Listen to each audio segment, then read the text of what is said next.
Hello বন্ধুরা, আজকে নতুন ভিডিওতে সবাইকে স্বাগতম। আজকে ভিডিওটির টপিক হলো easy trick for remember formula time distance speed, অর্থাৎ টাইম ডিস্টেন্স স্পিড নিয়ে যে সূত্র আছে সেই সূত্র নিয়ে আমরা এই ভিডিওটি তৈরি করেছি। তো বন্ধুরা, প্রথমেই দেখব আমরা ত্রিভুজের ভেতরে দেখুন যে ডি রয়েছে, তার নিচে এস এবং টি রয়েছে।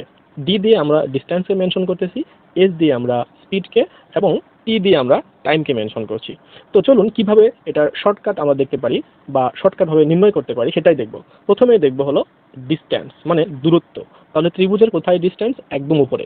তাহলে আমরা যেটা করব সেটা হলো যে আমরা প্রথমতভাবে এই ডি কে আমরা ক্লজ করে দেব। দেখুন ডি কে ক্লজ করলাম, তাহলে ত্রিভুজের মধ্যে কি আছে? স্পিড আছে এবং টি আছে। স্পিড আর টাইম দুইটা কিন্তু পাশাপাশি আছে, সুতরাং এইটা হবে যে স্পিড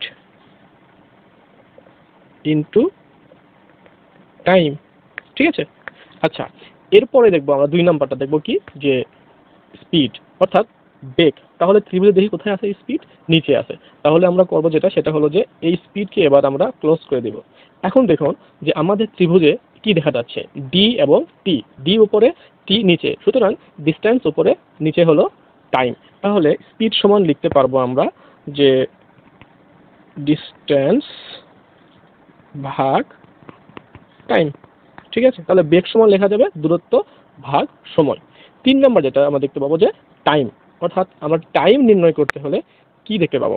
তাহলে প্রথমত এই টাইমকে আমরা ক্লজ করে দিই। দেখুন টাইমকে ক্লজ করলে ত্রিভুজে কি দেখতে পাচ্ছি আমরা? উপরে ডি নিচে এস, সুতরাং আমরা বলতে পারি যে ডিস্টেন্স ভাগ স্পিড। তাহলে আমরা লিখবো এখানে টাইম বা সময় সমান লেখা যাবে যে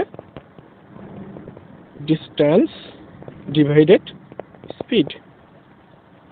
এই ছিল আমাদের টাইম ডিস্টেন্স স্পিড, এই তিনটার সম্পর্ক সমন্বয়ে সূত্র যে কোনো একটা বের করা। আশা করছি ভিডিওটি ভালো লেগেছে। প্রিয় বন্ধুরা, আমাদের সঙ্গেই থাকবেন, চ্যানেলটি সাবস্ক্রাইব করুন। সবার সুস্বাস্থ্য কামনা করছি। আল্লাহ হাফেজ।